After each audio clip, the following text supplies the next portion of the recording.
Hello, I'm Bob Mover, and I'd like to welcome you to uh, my podcast on the real side. Um, Tonight's guest is, I don't know how to describe him, but let's just say it's me. I'm my own guest tonight, and it's a pleasure to be with you. And I'm going to talk about a few aspects of the life and talk about a couple people I've known and start from there. Actually, where I'd like to begin is, first of all, I'd like to thank all the people, especially you who are watching it right now, for being part of our channel and watching. And, I thank you all. I've also noticed, my producer, Jessy Kaiser, and I have noticed that percentage of those who have watched this show have not subscribed to our YouTube channel yet, Bob at Bob Mover Jazzability. In fact, exactly, she said, we have ways of charting the number of people who have subscribed. That 37.5% of those who watched have not subscribed. And just so you know the statistics, and as Steve Wright pointed out, a wonderful comedian who used to be my neighbor, he said that 62.7% of people surveyed say that statistics are meaningless. So, but the statistics we have means that we could use a few more subscribers. In fact, many more. So I'll ask you all for a quick favor, and please subscribe to our channel. It's free, and it helps us more than you know. And tell others, tell your friends to visit our channel, which is at Bob Mover Jazzability, and ask them to subscribe. So thank you. On that note, there were a couple of things on my mind. I was thinking about a friend of mine and I were having a discussion earlier, and someone said, I made the mistake of not reading a contract all the way through. So no matter what profession you're in, whether you're a musician or not, I can now confidently give you all the advice to whatever you're reading, whatever you got to sign, read it well before you sign it. I won't go into the story of that, but the person who said, well, you should have read it, you got to be professional about that. And I was thinking, well, yes, it is a profession. That's true. And then I thought about it. Well, it's a vocation as well, and maybe that's a cop out. But I was thinking about musicians I've known, and the better ones and the smarter ones for sure treated it as a profession as well. Then there's another kind of musician for whom they have to make a living, so it's a profession in the sense that they are doing that. But it's a broader feeling of it being a vocation, the ability to play and to make music almost without thinking about fame and recognition and those kind of things. There have been a few cats like that, quite a few actually. And, it wasn't so important to win the downbeat poll or to make a lot of records or this kind of thing, especially in the days before media was as prevalent as it is now. And I was thinking of a few people like that and wanted to tell you a couple stories about these people. One guy that comes to mind is a tenor player named Joe Kaercher, Kaercher, Joe Kaercher. And Joe is no longer with us. He died about probably 20 years ago now, close to that. And Joe was about 10, 12 years older than I. And I met Joe around 1968, 69. I was in Boston, and I was walking down the street might have been Hemingway Street, one of those streets very close to Berkeley. And I saw this tall, uh, very thin guy sitting on a doorstep listening to a reel-to-reel portable tape. They used to have those before cassettes. There were Sanyo made one, and a few companies made them, and they were reel-to-reel, and you could plug them in and record. You could also, there was batteries. You could just take it out, and the battery would last for a while. And so there weren't that many. I never saw a lot of them, but some people had one. So anyway, I'm walking down Boylston Street with my horn, which was always with me, and I see this scarecrow-looking guy sitting on his doorstep, I assume, listening to this music, and I immediately recognized the alto player on it as Charlie Mariano. So I stopped, and Charlie was teaching in Boston in those days, though he was not there at this point. He was on the road somewhere. So I stopped and listened, and I quietly said to him, I said, "Oh, Charlie Mariano." He said, "Yep." And Joe was a man of few words.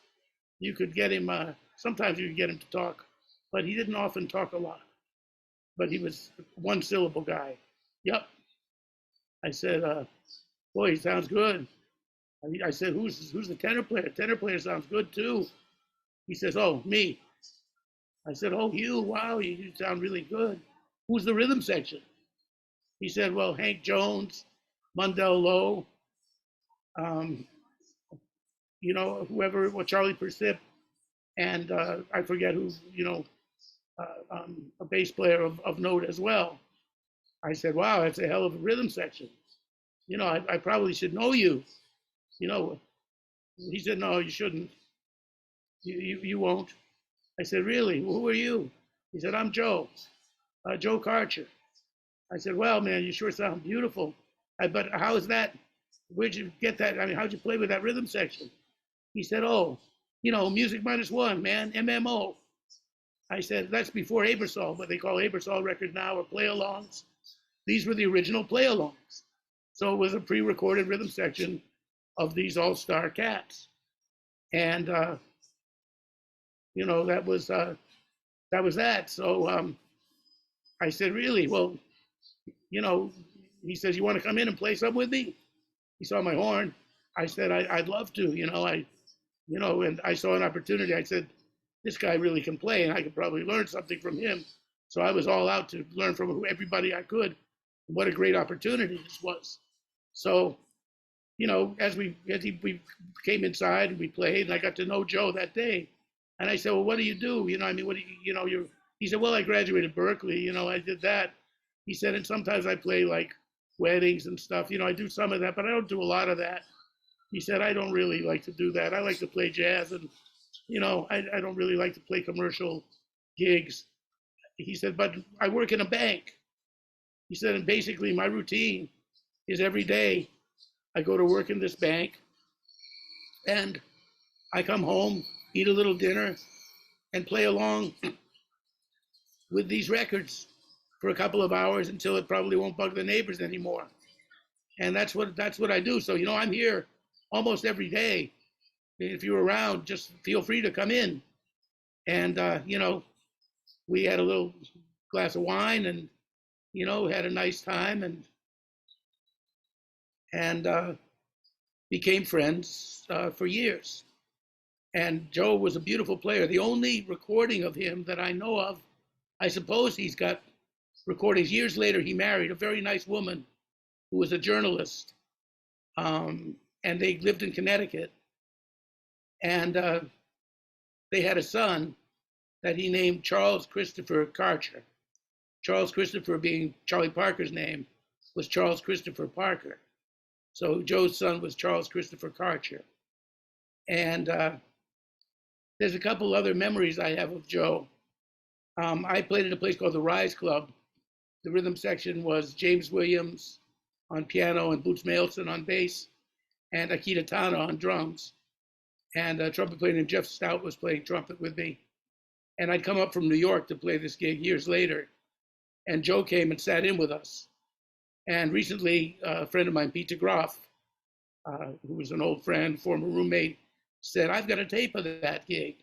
So he sent it to me, and that's the only Joe Kaercher that that I've found. Of course, somewhere, if Mary, his wife, who I've lost touch with, somehow listens to this show, it would be wonderful if she has any of the tapes of Joe to get in touch with me, and maybe we can find a way, for the world to hear it. I don't think they'll become millionaires from it, but Joe was worth hearing. His style was sort of like somewhere in between Dexter Gordon and Warren Marsh. He had a real intelligent approach to music, and he had a very kind of romantic quality in his playing too. He didn't sound like anybody. In fact, a few years later, my good buddy Sal Nistico was playing a little club in Boston, and Sal and I had this kind of agreement with each other to, his bandstand was my bandstand was his bandstand. So we didn't even have to ask each other, we would just play. So Sal happened to have an especially problematic rhythm section. The club had hired an organ player who really didn't understand the way Sal played. And so Sal said, please come by. I came by the first night and played, and he said, can you come back tomorrow? He said, because you can help rescue me. You really saved me tonight, man. Come by tomorrow. And I said, sure, I'll come by. And that was a perfect excuse. I said, let me bring Joe. So I brought Joe in. And the beautiful thing about these cats, is there was no competition at all. It was like when I saw George Coleman's octet, which brought back a lot of memories to me. When we did the interview with Joe, I was inspired to listen to more of Joe with George. There was some stuff there, and the way that George and Sal Nistico interact. They're competitive in the sense that they want you to play your best and they want to bring the best out of each other, but they don't want to make the other guy feel foolish. That would defeat the purpose of, and so it was the same thing when Joe sat in with Sal. Like Sal, really, they were listening to each other and really exchanging ideas. It was a beautiful experience. And Sal even thanked me. He said, man, thanks for coming by and thanks for bringing your buddy, man. That was what a revelation to hear Joe. So many years later, I didn't see Joe. I moved back. Well, I was in New York. I lived in Canada for a period of time.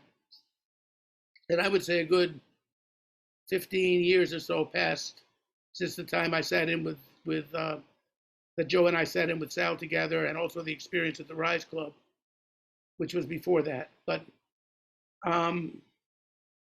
some years later, I got a call in New York from Joe's wife, Mary. And she said, oh, Joe's been trying to reach you. Let me get Joe. And, Joe said, any chance I could come to New York and hang? I said, of course. I don't really have room to put you in. He said, I want to come with my wife and my son.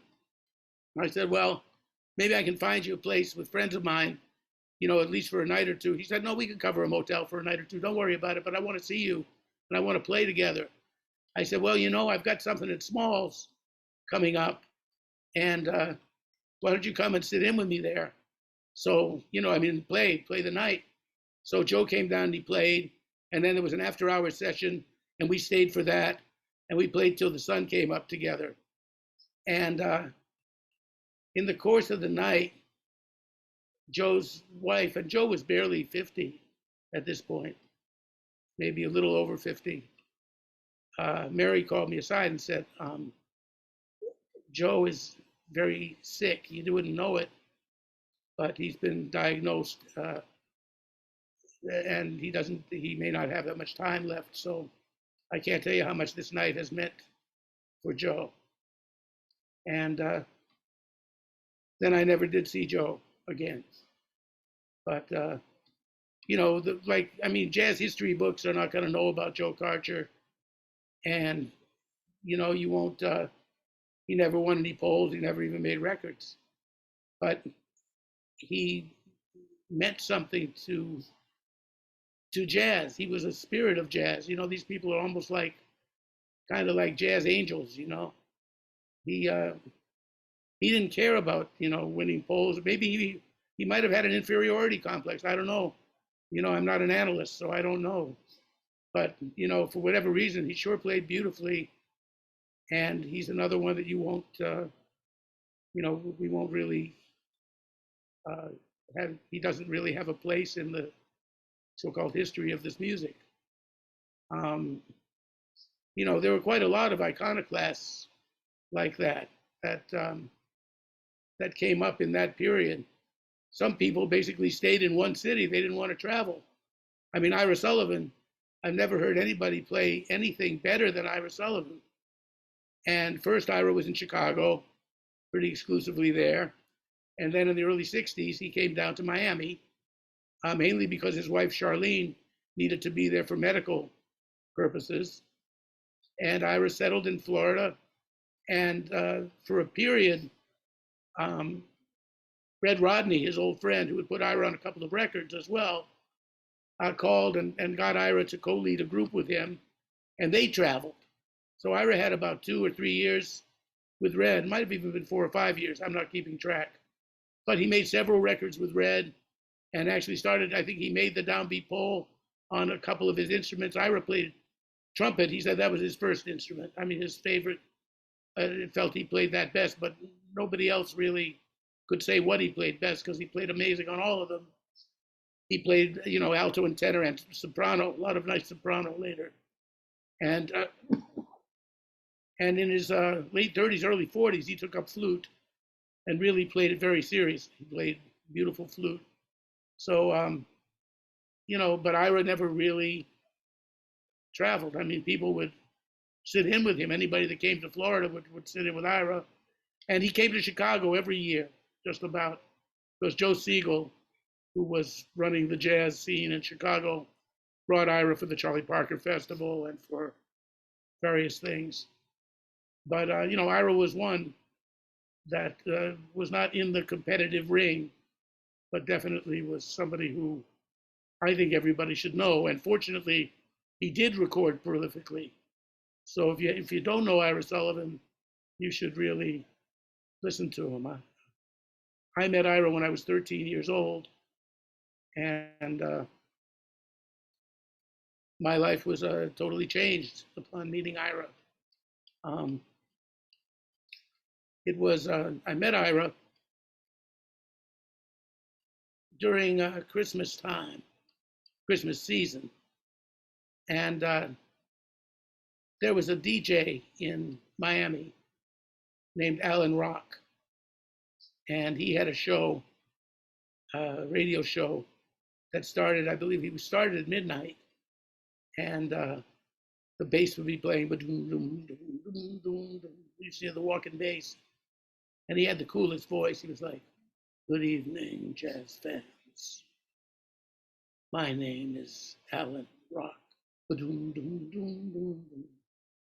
and I'm here to bring you Jazz on the Rocks."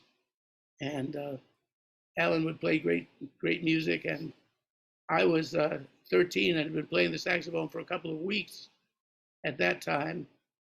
And he had a contest where if you named like a blindfold test, what they call in downbeat, he wouldn't tell you who it was. And if you could name the artist correctly, you'd win a free record. So I won a few free records. And Alan, he had no idea. I think he thought I was a woman because I had this high voice and my name was Bobby. So, I mean, he was certainly dressed nicely the night I came down to the studio. We made an appointment that I would come down. He said, "You should come down and pick up your records." So, I just, maybe Alan always looked that good. But anyway, I came to the studio and he was kind of, surprised that I was a 13-year-old boy. And I'd identified people like Dexter Gordon and, Elmo Hope and things like that, which most people didn't know. Dexter was not yet very popular in America. This is 1965. So anyway, I was, I'd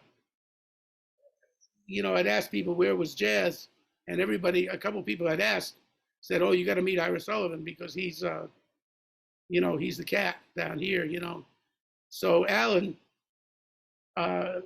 Rock, who is still alive and still around, and in Orlando, Florida, for many years after that, Alan was actually Bozo the Clown, and on television, that was his gig that he got. But he was a huge influence on jazz, Alan too, in Miami. So Alan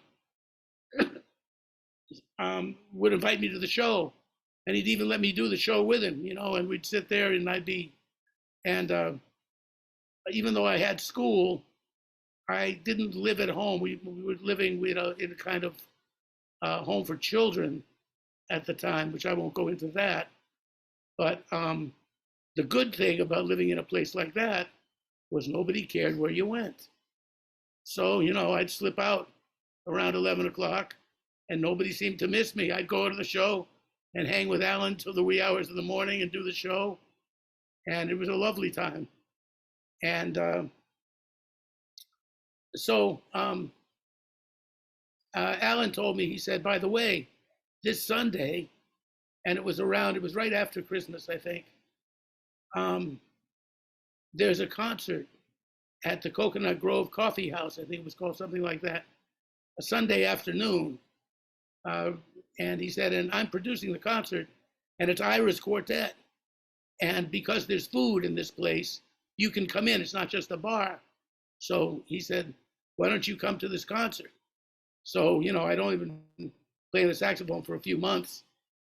And so I was not, ready to play or anything, but sure, I had never really gotten to hear a lot of jazz live. And I went down to the Coconut Grove Coffee House and heard Ira for the first time. And, he started out on tenor. I still remember what he played.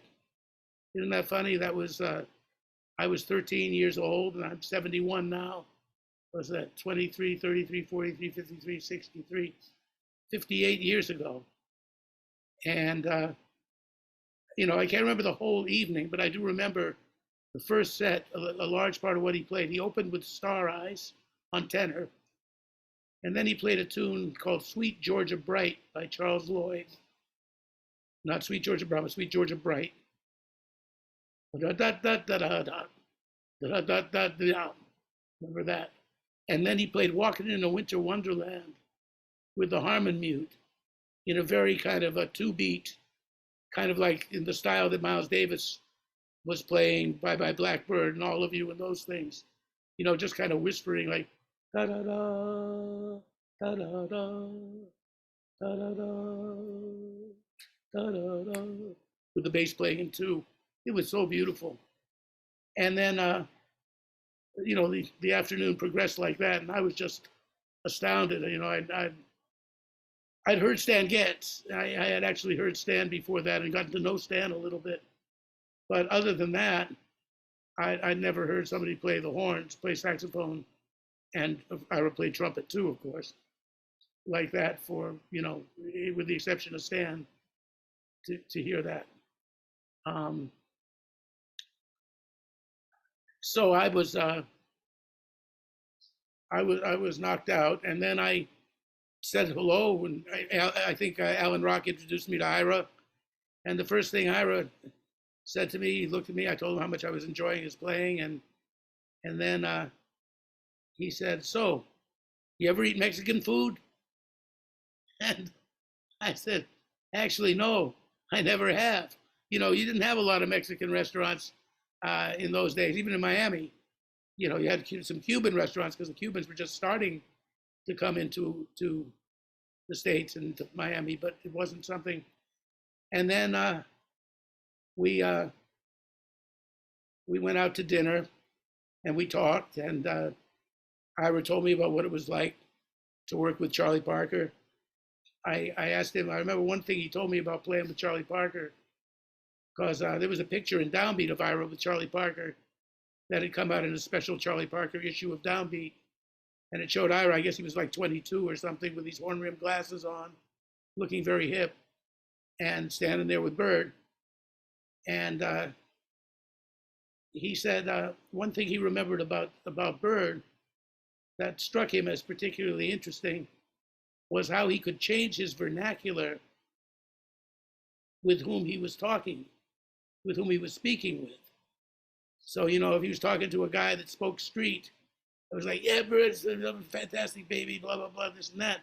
Then he was like, yeah, baby, I'm hip. Are you, as Steve Allen used to say, I'm dig, you hip. No, anyway, I'm, you know, he was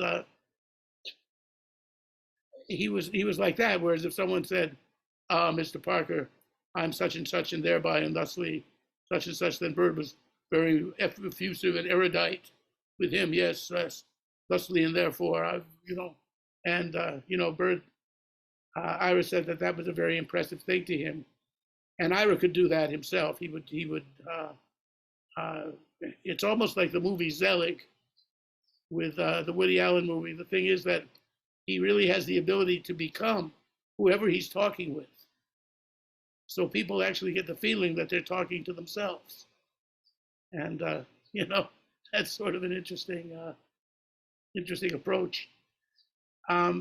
So, you know, and years later when I met Sonny Rollins, I noticed that Sonny had the same, that same quality, that approach to conversation with people, that flexibility, you know. So anyway, we went out to, and I told Ira I was starting to play saxophone, and much like I did with Kenny Dorham later when I found out, I told that story about when KD had a taxi and I thought that was his personal car. Ira said, come on, we'll go in my car to the Mexican restaurant. He had like a car, I guess the year was 1965, and he had like this 1958 Dodge or 50, you know, and when he said, here's my car, I almost laughed because, I did kind of laugh. I said, that's pretty funny. He said, what do you mean funny? Well, because the guy I'd met before was Stan Getz, and Stan had quite a bit of money. He had just had the girl from Ipanema and all that, and I felt like a star like Ira, you know, was certainly as wealthy as Stan or somewhere around that. And he started laughing. He said, no, it's my car. I said, no, this can't be your car. He said, man, I got me from Chicago to here. Don't put it down. You know, it's my car. I said, oh, it really is your car. So we did that. And he told me that up until that time, he had left Chicago, gone to Florida, and had been working at Burger King. And I was like, no, really? Oh, and Ira was had an attitude, you know, like he was so optimistic, you know, such an optimist and an upbeat kind of cat, you know. Ira says, oh, yeah, man. He said, it wasn't so bad. They let me wear that hat, you know, the king hat. He said it was great. You know, he got to do that. He said, then, of course, you know, now I think I've got a little bit of work going. And so I think I can, I've taken it upon myself. I've quit Burger King, but I'm still doing landscaping. And Ira did landscaping on and off for the rest of his life. It kept him off the road. He really didn't like being on the road. He was very devoted to his family, very much loved his wife and his daughter, Leslie, who's called Sonny now. Well, and his boys, Brevard and Brogan and Brevard had not yet been born. But he was down there, and you know, so Ira offered to. He said, "What kind of horn you got?" And he called my mother because I was going to be living with my mother. We moved back to my mother. We were in this children's school. It was called the Drexel School, but it was more like I said, like a home for kids whose parents couldn't take them. And so Ira said, "Well, why don't you, bring me your horn?" So I showed him the horn I had, and it was a $35 Holton saxophone, which, as Getz called it, silver turning green.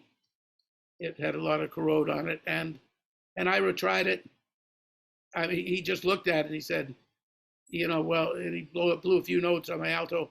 He said, he looked at my horn and he said, I've got a repairman, and I think he can fix this up for you. He said, it needs some work, so let me take care of it. I said, I don't have any money to help you. We're really people. He said, no. He said, I don't either. He said, but I've got good credit with this guy. He said, let me do it for you. I'll fix it for you. So Ira was going to fix my horn, and he did. He gave it to me. We met the next week, and he got my horn fixed. And then it's a very long story with Ira, but we became very good friends, and I, kept close to Ira. I guess he's gone about 2 years now, and he. There are too many. I'm saving a lot of those stories for the book, for my memoirs. But what I mean to say is that Ira was one of those people that, as Joe Farrell, and was a big influence. Ira was a huge influence on Joe Farrell in Chicago, and many cats really were fell under the sway of Ira. And Joe told me once that Ira was one of the only musicians that he actually dreamt about.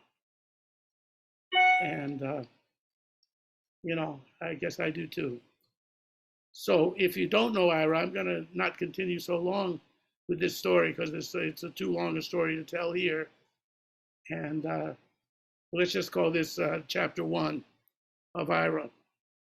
So, that's another great musician that was not acknowledged the way he should have been, But Ira was a devout Christian, and he chose life over the road. He'd had his demons, and he'd wrestled with his demons, and he conquered his demons, and he was a very inspirational person, And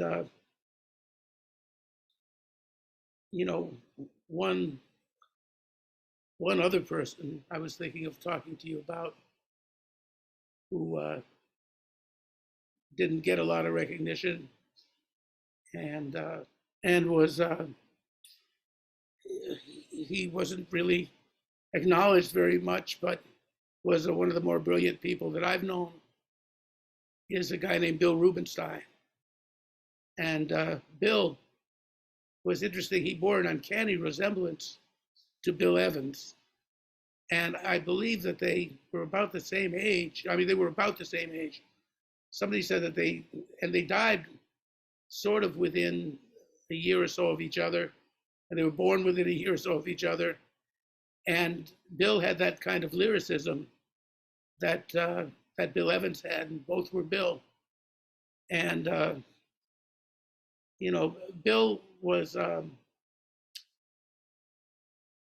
There used to be these sessions at a place called the Cafe London and Woody's, these two clubs near 23rd Street in Manhattan, in the late 60s and early 70s. And a lot of cats would play there. And Bill was one of the piano players that could be found jamming there. Bob Dorough used to be there sometimes, John Bunch, and quite a few players would play at these sessions. And Bill kind of took a liking to me, and it turned out we both lived in the Village. This was in the early 70s when I really got to know Bill. And he was playing solo piano at the Village Gate. He did that a lot. And he also tuned the pianos at the Gate and several of the other clubs in town. Bill was a fantastic piano tuner.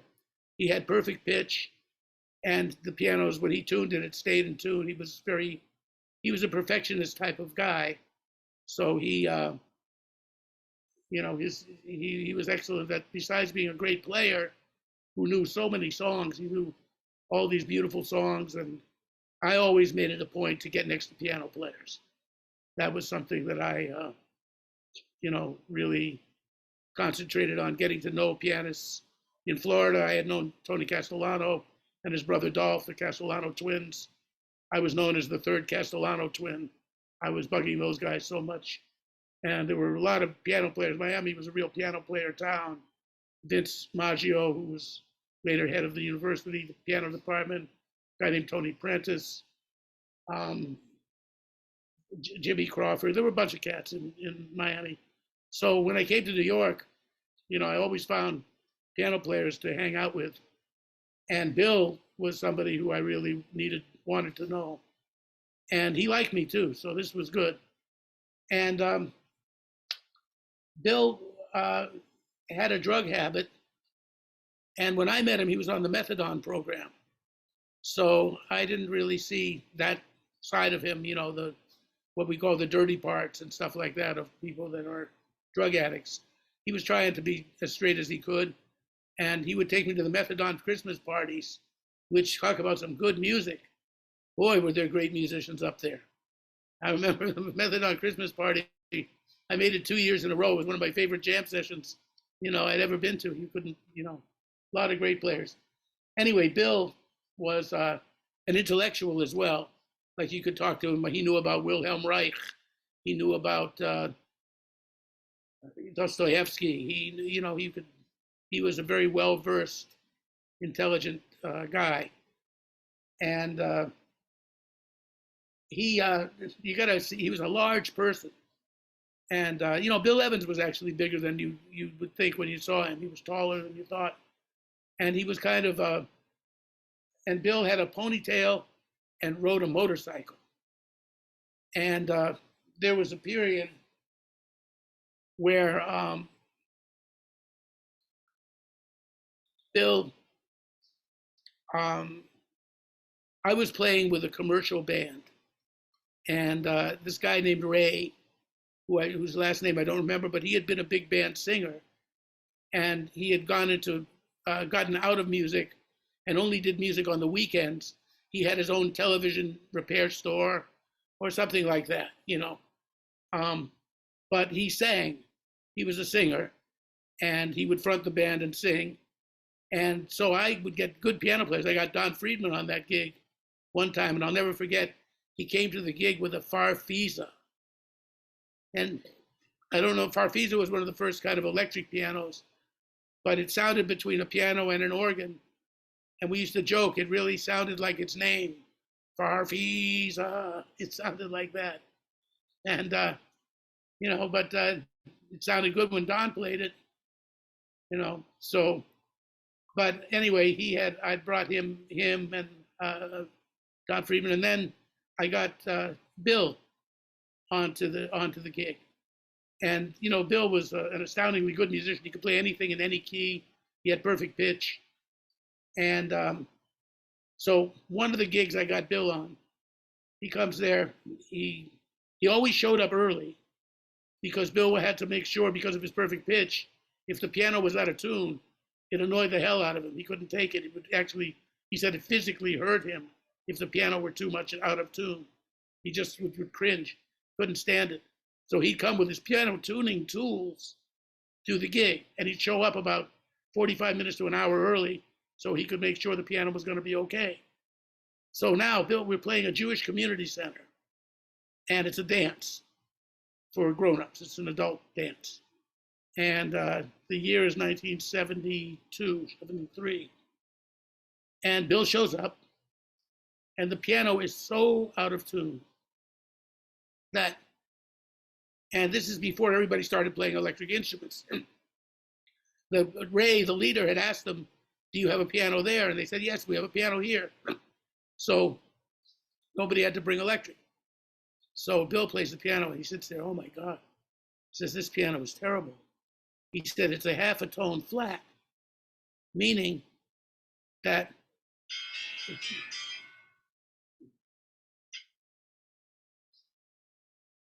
I'm doing a podcast at the moment. I'll call you back. That's all right. Good enough. Yeah.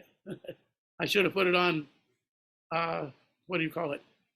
Airport mode, airplane mode. I'm learning. Anyway, it gives you a little homey feeling of atmosphere. Were we sitting in my living room, which we are, I am. This is what it would be like. So we get there, and the piano is so out of tune that it's a half step flat, meaning that if you play a B flat, it comes out sounding A. Is that right? I think so. Well, what it was,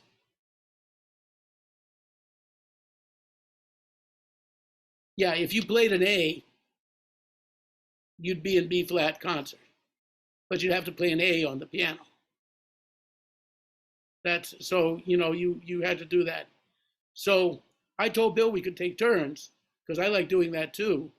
But Bill said, no, that's not going to work because the bass player is not going to be able to transpose all these things. So what you do is you play in the regular key and the bass player will play in the other key, in the regular key, and it'll be out of tune and I'll transpose. So I'll be in the funny keys. Bill said he would. And he played the whole night, just not even a mistake, any tune, any key, any tempo he's playing in four sharps while we're in the key of F. He's like, he was wonderful. Anyway, he's there and he's grimacing too because the piano still isn't in tune. So he's playing. He's like got these pained expressions on his face, and he's got his dark glasses on, and he's his tinted glasses that he wore with his ponytail, and he was a cool dude. That's what you would call him. He was just nothing perturbed him. He was always calm and but intense.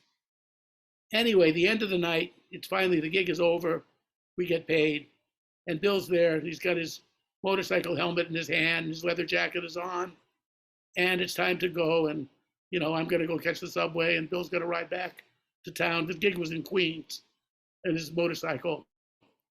And Bill says he starts to walk out the door. And he says, "You know what? Just give me a minute here. 1 minute, one moment." And he takes his tools out because he had his toolbox with him, and he proceeds to untune the piano. He turns the pegs all the way over to where the strings are popping out of the keyboard. He's just totally destroying the piano. And he says, "Okay, now we can go. Nobody's ever gonna play this jive motherfucker again, ever." He says, "It's dead. I killed it."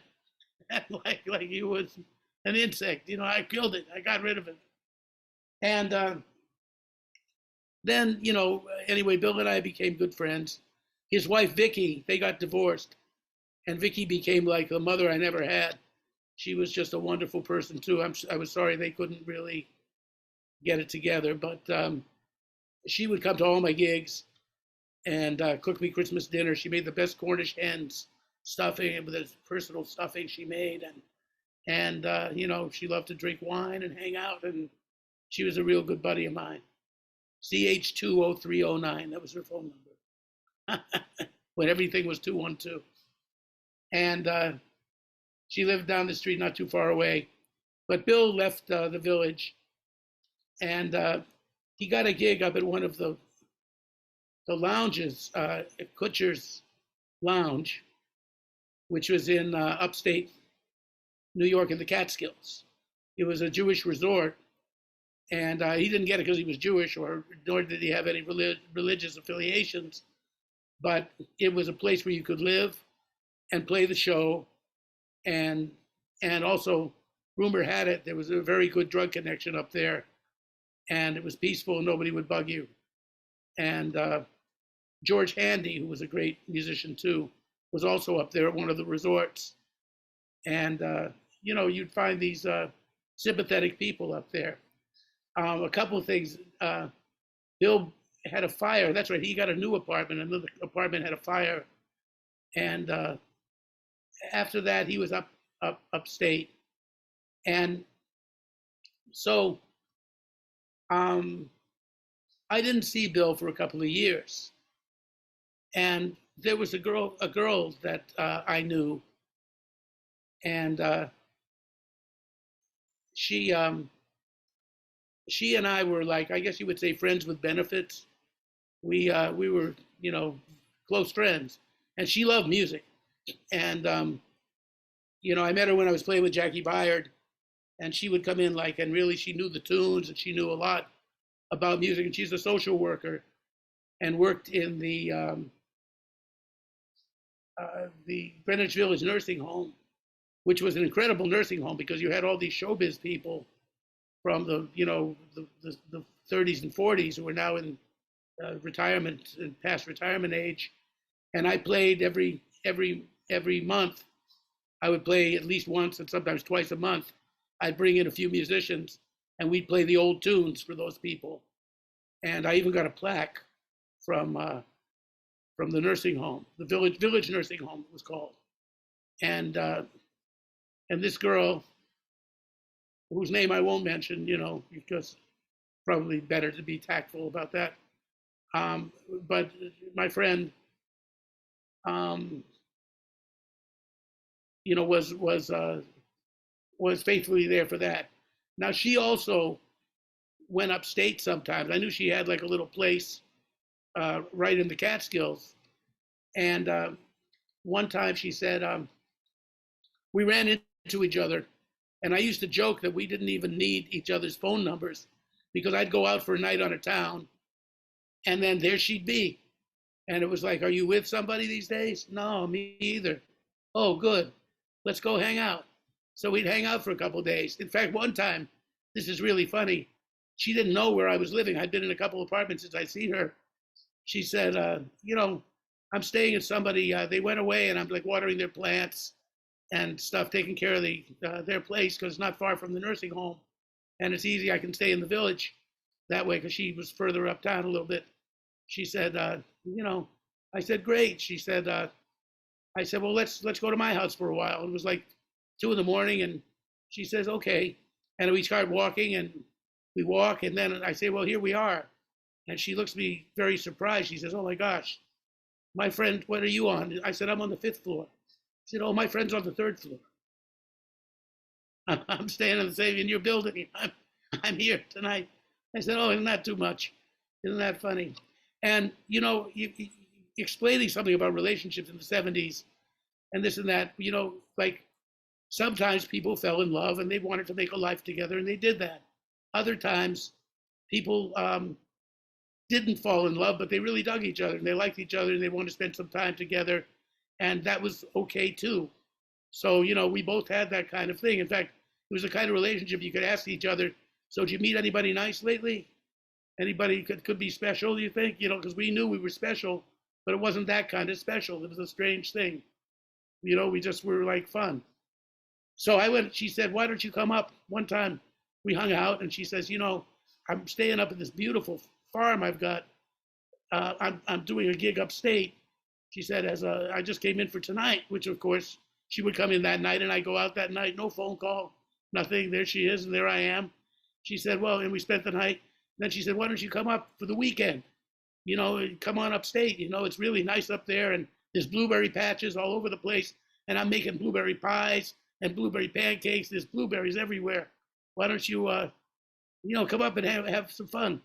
So I didn't have any gigs that weekend. Nothing was going on. I said, "You know what? I'm going to join you." So I got up there, upstate, or, you know, up the Catskills, and we're having our blueberry festival. And I said, "By the way, have you met anybody and meet anybody interesting while you're up here? Because you pretty much shut away from the world. Anybody?" She said, "Well, there was one guy. I kind of was like very like interested in him. He seemed like a very interesting guy." I said, "Really?" She said, "He's a piano player." I said, um, "Oh yeah, I might know him. Who is he?" She said, "Well, his name is Bill." And I said, "Wait a minute. Ponytail, rides a motorcycle?" She said, "Well, I don't know, but Ponytail, yeah. And he's playing over at Kutcher's." I said, "I think that's the resort he's playing at." I said, "I think that's my friend Bill Rubenstein." I wasn't sure which resort he was at, and I meant to call his wife and ask her where he was, but I think this is it. I said, "You know what? Let's get dressed and go on over there." So we go over. It's about midnight, 11 o'clock, midnight, and we go to the Kutcher's, And as we get there, the band is playing a show every night for some kind of entertainer that would be there, usually, and the band is just getting off the stand. And there's Bill Rubenstein. And I go, Bill and Bob. And we're all so happy to see each other. And Bill says, come on, let's go have a cup of coffee. So, there's a coffee shop is still kind of open. It's like 10 o'clock. I think like about that time. And Bill says, give it a few minutes. He said, everybody's going to leave. And the ballroom, they're going to like clean up the ballroom. But in about an hour, the ballroom's going to be free. And I've got this beautiful Steinway Grand in there. And we can just play duets. So we love to play duets together. So I'm sitting there. We have our coffee and we talk about life and how it's been going and this and that. And then it's time we can go in there. So it's a big ballroom, a couple hundred people fit in there, long dinner tables. And I mean, that's where people eat. And, and it's a very fancy resort. And so Patty's there. It's just the three of us. I'm sorry, the girl and Bill and I. And she was very, she's wearing these short shorts and a blouse and this kind of thing. I mean, it's nighttime. We're in the country, so nobody got dressed up for this. I'm just dressed. So Bill sits down at the piano, and I get my horn out, and the girl lays down on the floor. She didn't sit at the table. She's kind of a hippie, by nature. She just lays down on the floor with her hands behind her head and starts listening. She's listening and we're playing. And Bill taught me the tune, A Time for Love, the Johnny Mandel tune. A time for climbing hills, for winking back at whippoorwills.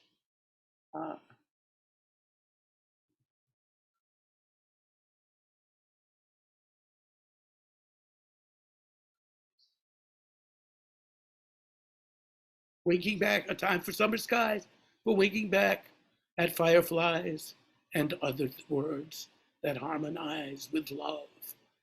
And it's a beautiful song.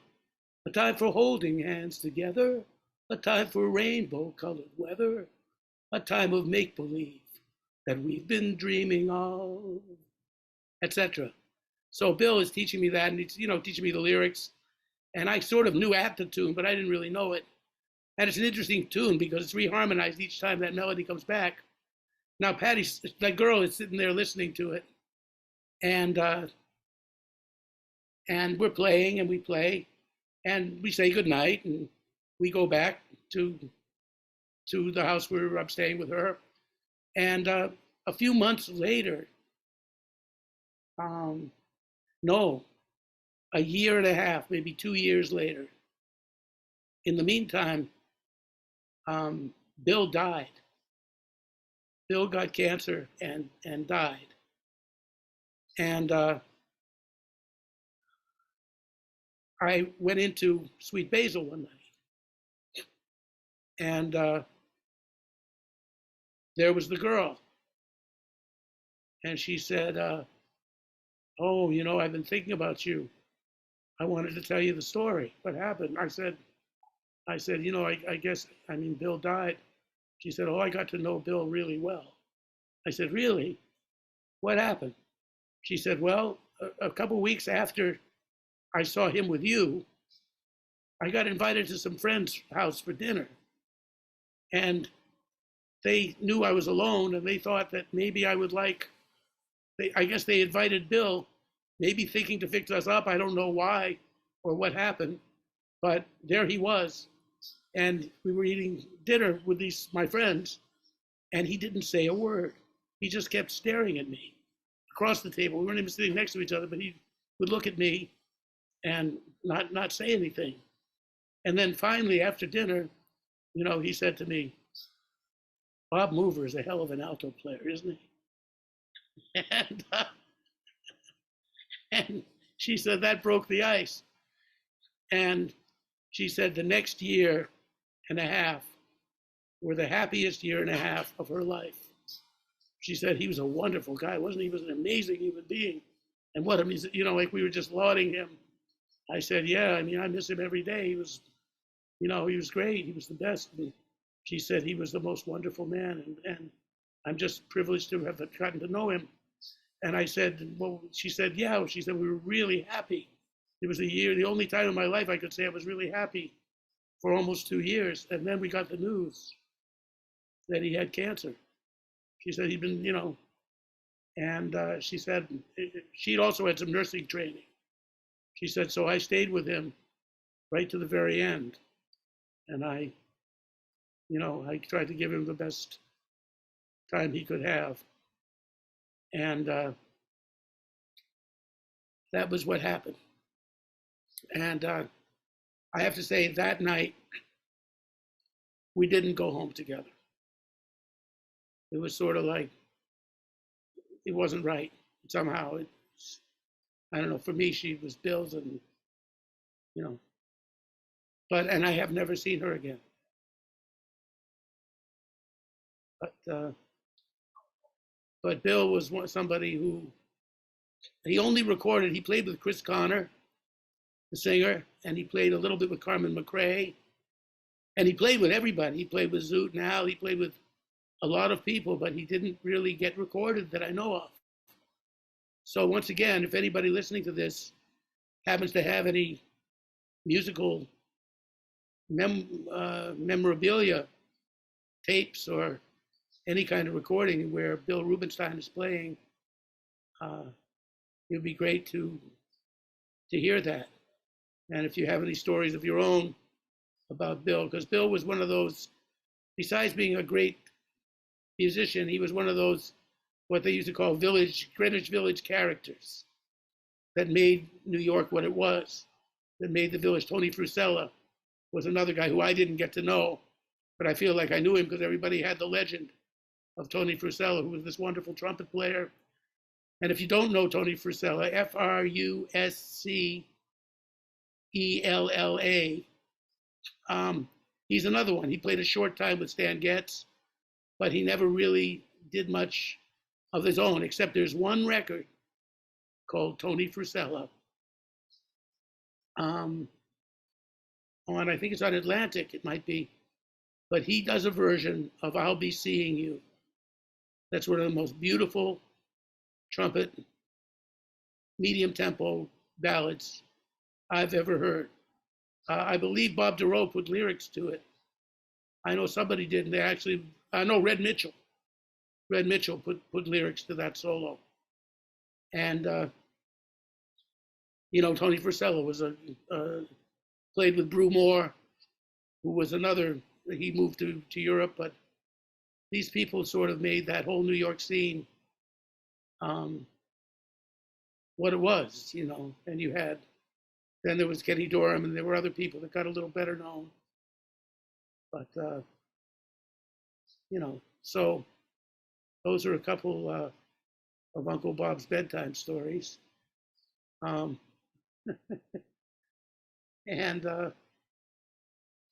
I would say that's probably. We actually have a question, if I may read it out loud. Wonderful. All right. The question is from, one moment, Belisario Sonic, and he or she says, "Greetings from Alabama. I love the stories. Any stories about Art Pepper or Ahmad Jamal?" Well, unfortunately, Art was mostly on the West Coast, and I'm on the East Coast. I've been to Europe, maybe 70 or 80 times, and I've been to California 3 times. So I didn't really get to know Art. I heard him one night. Lee Konitz and I went to hear him together at the Vanguard. And I met him for about 5 minutes with Lee. And unfortunately, I don't have any personal memories of Art. I read his book, as you probably did too. And, I'm not going to even comment about that. I know Chet Baker told me a couple. I know some secondhand stories, but I don't really, I don't really know much about him except what Chet told me and what Art tells you about himself in that book. So unfortunately, I don't. And Ahmad Jamal, I never met, and I really enjoy his music. I can tell you one funny thing is one night in France, I was talking to this guy in Paris, and we were talking about piano players, and we said, "Oh yes, Red Garland." Oh yes, oui, Red Garland, Red Garland. I like very much Red Garland. And I said, "Yeah, and Sonny Clark goes, Sonny Clark, what a wonderful, who I also enjoy very much. I like Amajama, Amajama." And I'm thinking to myself, Amajama? Who is Amajama? It just somehow didn't compute. I said Amajama, and then it started to sound really funny. It sounded like some kind of incantation. We're saying back and forth to each other. I'm going, Amajama? He says, Amajama. Yeah, Amajama. Amajama. Amajama. And he's saying it slow then. Amajama. I said, Ahmad Jamal. I see. There's Amajama. But thank you very much for listening all the way from Alabama, and tell your friends. And I didn't get your name, but yeah, I wish I knew more about those cats, but I didn't. I don't know anything. Belisario Sonic would also like to know if there are any chances that you might write a book about your experiences. Oh, thank you, Belzani. I'm in the process of compiling my memoirs, and have a couple people actually helping me with that. I've been in this process for a couple of years now, probably about 3 years. And in fact, Jessy and I started it a few years ago, and actually got the whole, pretty much up to my 13th year of life. We got my childhood pretty well together, and that's just being edited. And but we got so busy with our other things that we have to give that a little bit of a break. So I do have two different people right now helping me, where I'm telling the stories and they're notating the stories, and I'm hoping to get it in the next year or two. But thank you for asking, and I hope we can get it together. Michael Schuster would like to know any memories of Pete yelling. Yeah. Oh boy.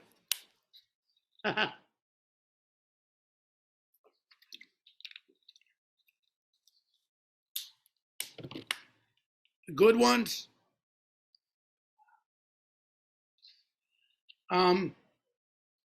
Pete didn't like me. We liked each other later in life. We actually got along okay. But when I was 16, I think he misunderstood something about me. I was about, yeah, was I? Yeah, I was 16. And I would go to these jam sessions, like we were talking about the Cafe London and Woody's and some of these places. And, people always pay attention to some kid. I think it was partly that. But sometimes people would, I'd get more applause than he would or something. And Pete was about 10 years older than me, I think.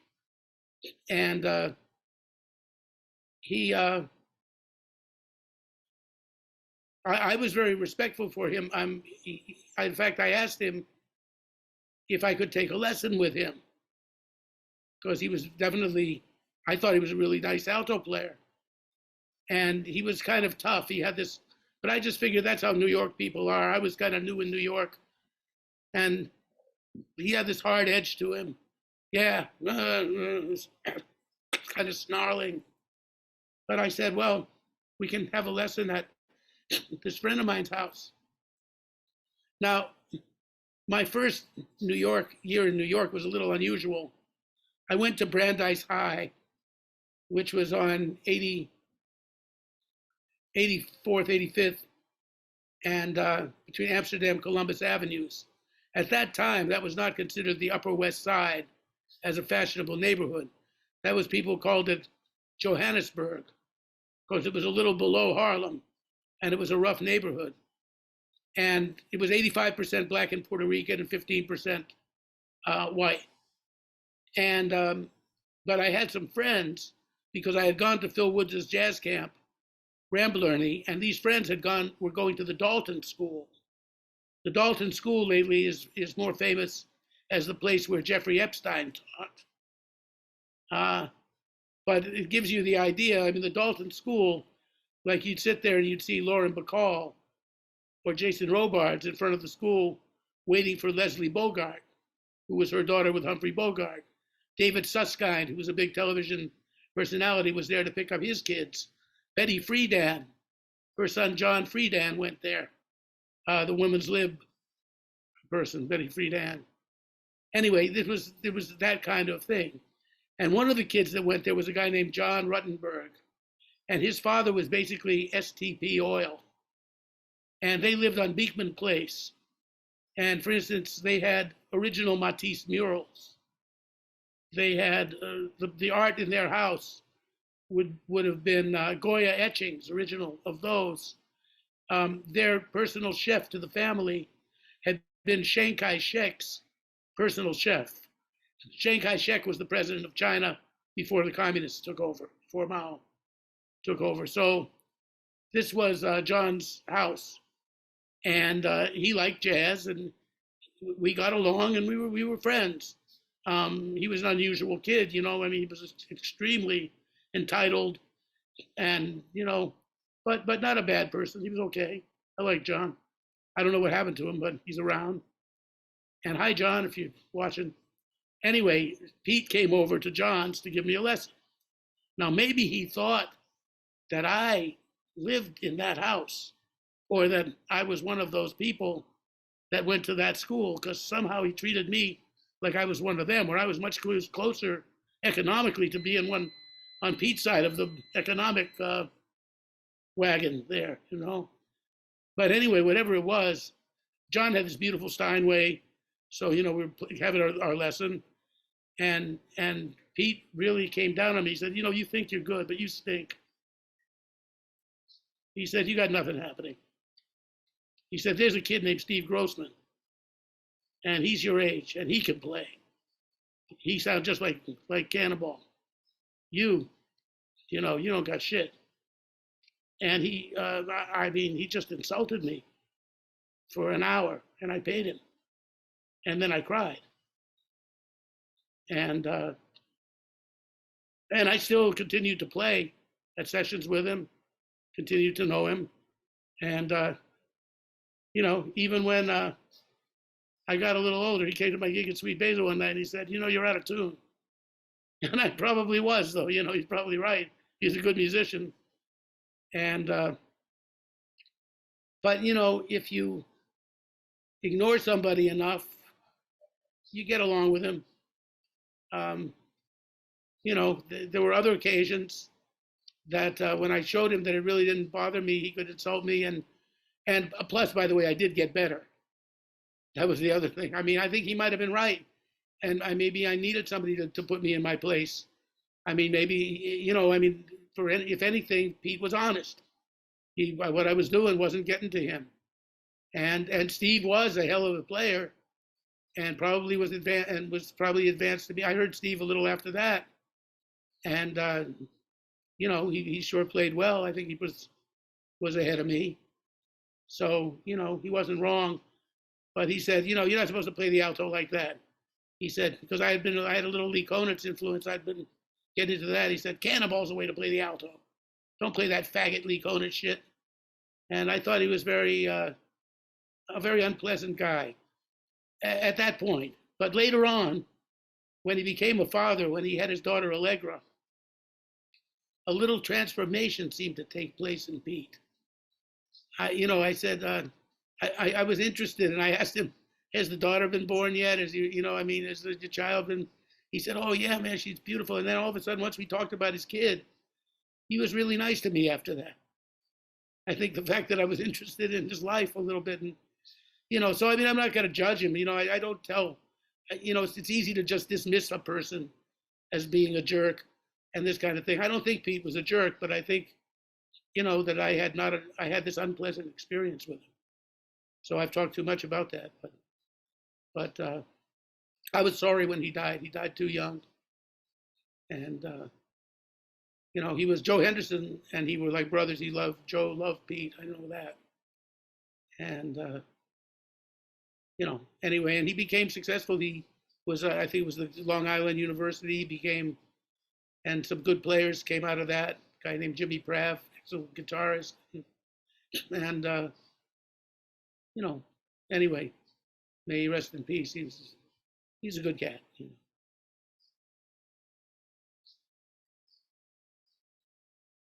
So that's a story I didn't intend to tell.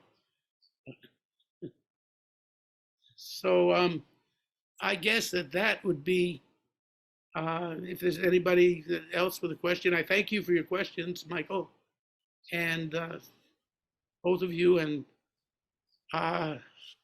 once again, I'd like to thank all of you who have been watching this and for being part of our channel. And Jessy and I noticed that 37.5% watch this show, but have not subscribed. So, like I said, it helps if you do subscribe. Visit @BobMoverJazzAbility. And we have coming up, I'm very happy to announce that next week we have on Thursday night the great Gary Bartz. That will be the 1st of February. And Gary has had a very interesting life and illustrious career, and we've got a lot of friends that we knew in common. And also, it's a nice night for the alto or saxophone, because February 2nd will be the centennial of the birth of Sonny Stitt. So it's nice that we get together with Gary, and I believe Gary has probably some Sonny Stitt experiences to recount. And I'd like to thank Jessy Kaiser, our producer, for having been, for making all this happen. And I would say until next week with Gary, we'll see you next time. And try to subscribe, because it really will help us out. Please. Thank you. Bye-bye.